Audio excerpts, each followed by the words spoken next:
Imagine this. You're standing in front of a mirror, but what you see isn't your face. It's someone else's, a patchwork of expressions, grimaces, whispers you've heard for years. A parent's disappointed frown, a lover's cold silence, a friend's condescending smirk that disguised envy as concern. You look closer, and behind your eyes, there's a voice, one that speaks with your tone, but says things you never consciously agreed to believe.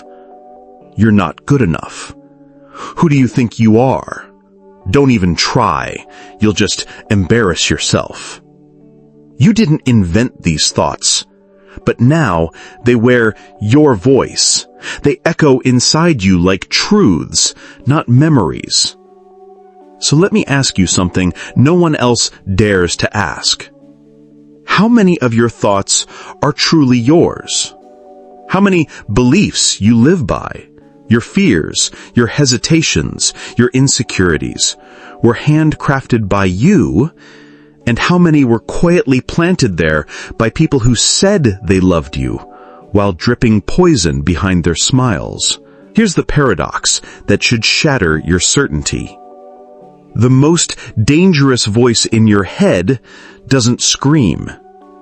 It mimics. It imitates. It hides behind the illusion of self. What if the you inside your mind is a forgery, assembled piece by everyone who once made you feel small? What if the emotional exhaustion you feel isn't just anxiety or depression, but a war between your authentic self and the inner chorus of voices you never asked to keep? Carl Jung once warned that until you make the unconscious conscious, it will direct your life and you will call it fate. But what if the unconscious isn't just a storage unit of repressed desire, but a graveyard of other people's projections? Imagine growing up surrounded by criticism disguised as advice, sarcasm masked as humor, passive aggression dressed up as maturity. Slowly, these voices sink beneath your awareness, until one day you become the one saying them to yourself. You can't heal what you don't recognize. And here's the terrifying truth. Most people will die never realizing they were haunted by voices that were never their own. You think you know yourself. But who are you when you strip away every toxic imprint that trained you to doubt, shrink, and apologize for existing? That question, raw and real, marks the beginning of something far more dangerous than healing. It's the beginning of rebellion. Because to reclaim your mind, you'll have to confront the people who live inside it, and not all of them are kind. You were not born with shame. You were not born second-guessing your every move, shrinking your joy, or feeling guilty for speaking truth. These were inherited infections, carried not in blood, but in language, glances, silences, and subtle punishments. By the time you learn to tie your shoes, you are already learning to tie your worth to other people's approval. This is the hidden problem. Your mind does not filter truth from suggestion. It absorbs both as reality, especially when you're young, vulnerable, and in need of love. Psychologically, this is called introjection, the unconscious adoption of others' thoughts, beliefs, and attitudes as your own. But don't be fooled by the clinical name. It's not just a mechanism. It's a theft of identity, and it begins earlier than memory. A mother's sigh of disappointment, a teacher's dismissive remark, a father's silence after your small triumph. These are not forgotten. Your psyche captures them like commandments carved into wet cement. You begin to internalize their shadows, until one day the person belittling you is you. Carl Jung saw this dynamic with terrifying clarity. In his view, the psyche is not a singular unified force, but a battleground between your conscious identity and the shadow, the buried parts of yourself you've disowned. Toxic voices don't just hurt you, they become part of your shadow. When unexamined, they replace your authentic voice. This is how control works in modern society, not by chains or cages, but by convincing you to imprison yourself. Nietzsche called it resentment, the slow-burning poison of those who feel powerless and project their inner weakness onto others. Toxic people, unable to face their own fear or inadequacy, smear it onto you. But it doesn't stop there. If you're not vigilant, you begin to carry their projections as identity. Their self-hate becomes your inner law. Even Arthur Schopenhauer, the infamous pessimist, saw how humans are easily manipulated by the emotional energies of others. He wrote that compassion without wisdom often turns into self-sacrifice at the altar of cruelty. And that's what happens when we allow guilt and obligation to overrule truth. We confuse being kind with being complicit. The tragedy is this: we confuse the familiar voice with the true voice. So if your parents were harsh, your inner critic sounds realistic. If your partner was manipulative, self-doubt feels natural. If your friends mocked your ambition, playing small feels humble. But these are not your virtues. They are your programmed limitations. Society reinforces this with subtle cruelty. It praises those who self-abandon for others. It romanticizes self-sacrifice, equating martyrdom with moral superiority. But Jung warned, compassion without boundaries is self-destruction. If you are constantly at war with yourself, it's because you've absorbed enemies as if they were teachers. And that is the secret violence of toxic influence. It does not destroy you from the outside. It turns your own mind against you. You begin to whisper the enemy's words in your own voice. And the worst part, you defend it because it feels like you. But who were you before the voices? Before the criticism you memorized, before the guilt you mistook for empathy, before the silence you called peace? That self still exists, but it's buried under years of psychological graffiti left by others.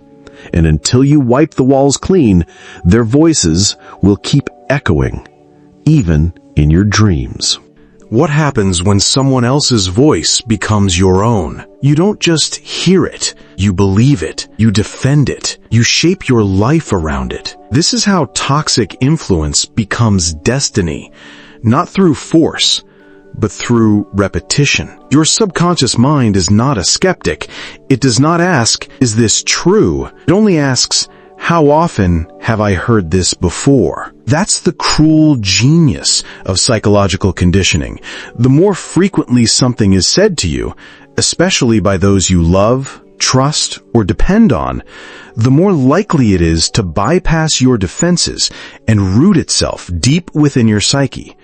Over time, it becomes your baseline, your autopilot, your unchallenged reality. And this is where the unseen consequences take root. You stop applying for the job. You avoid the conversation. You sabotage the relationship. You dull your ambition. You shrink your joy to avoid triggering someone else's envy. But here's the twist. You won't think they made you do it.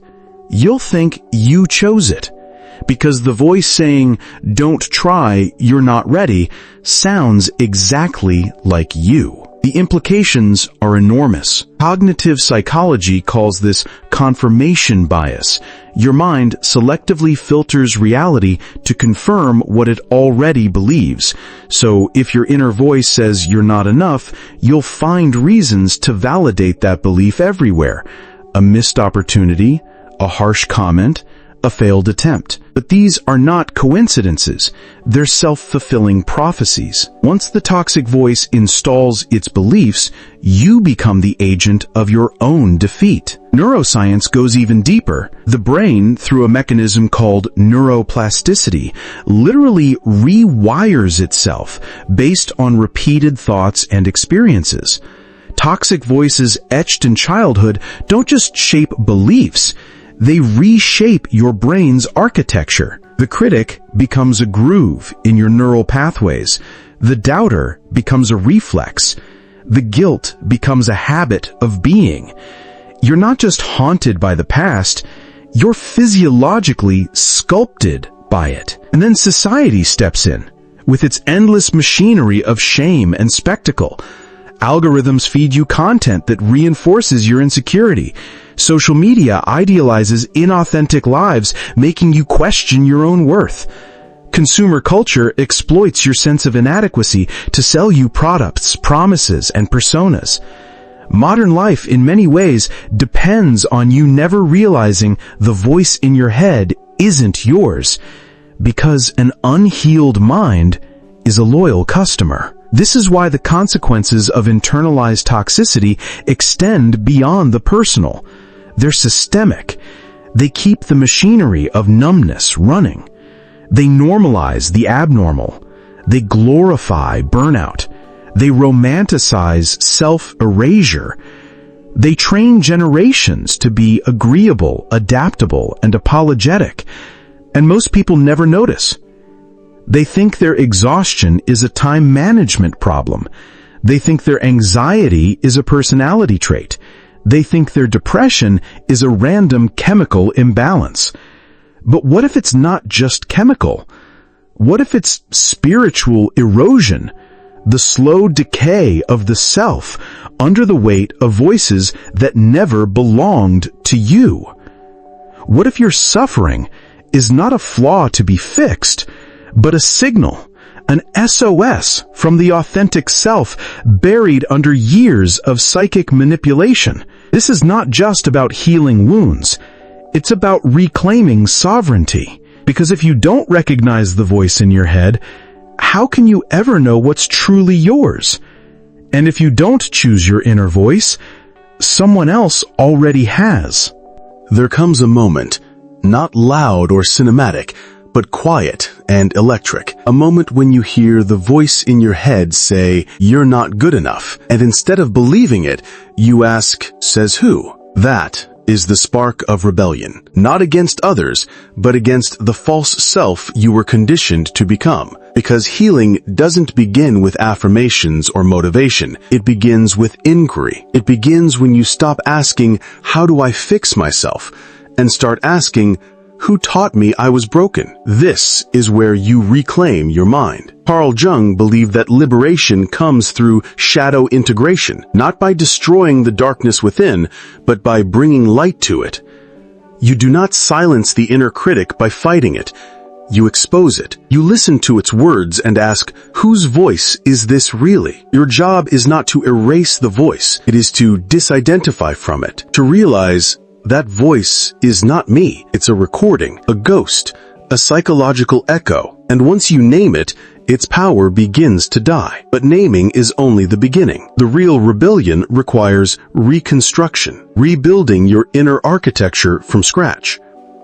This means becoming suspicious of every belief that shames you into silence or guilt. It means sacrificing comfort for clarity.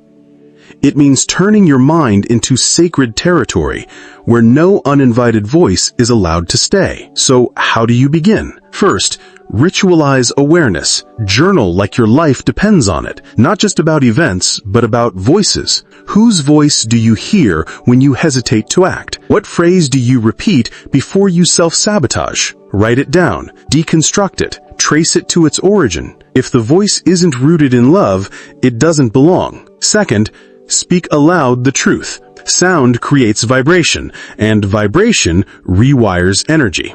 Take a belief you absorbed, "I am unworthy," and declare its opposite, even if you don't feel it yet. I am not here to earn my worth. I exist, therefore I matter. Don't just whisper it, roar it. Let your nervous system shake with the foreign power of your own affirmation. Third, set fire to the pedestal. We often protect the toxic voice because it came from someone we once loved or needed.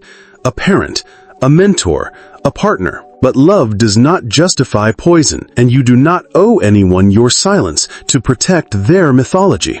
Mourn who they could have been, but revoke their right to narrate your story. Fourth, rewrite the script. For every criticism you've internalized, write 3 truths it blinded you to. If the critic said, "You always mess things up," respond with, "I learn faster than most because I've dared to fail. My mistakes are evidence of my courage. Perfection is the prison of people too afraid to begin." Finally, build a new council. If your mind is a throne, then choose your advisors wisely.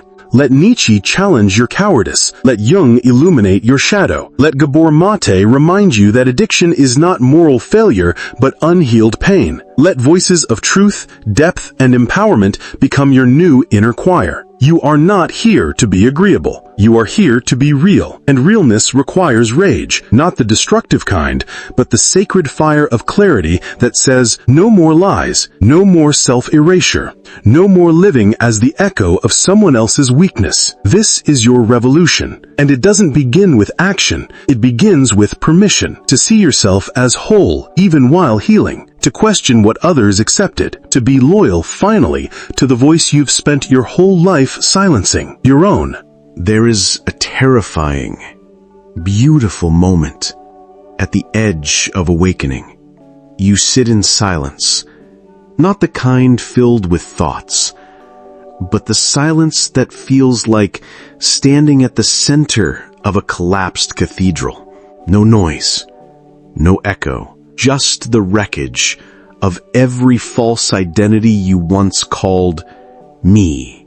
And into that silence, something unthinkable enters your awareness.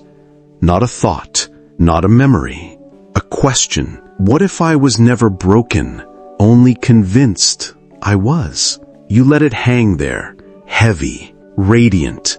It doesn't soothe you, it undoes you, because suddenly, everything begins to unravel. The shame wasn't yours. The doubt wasn't yours. The fear wasn't yours.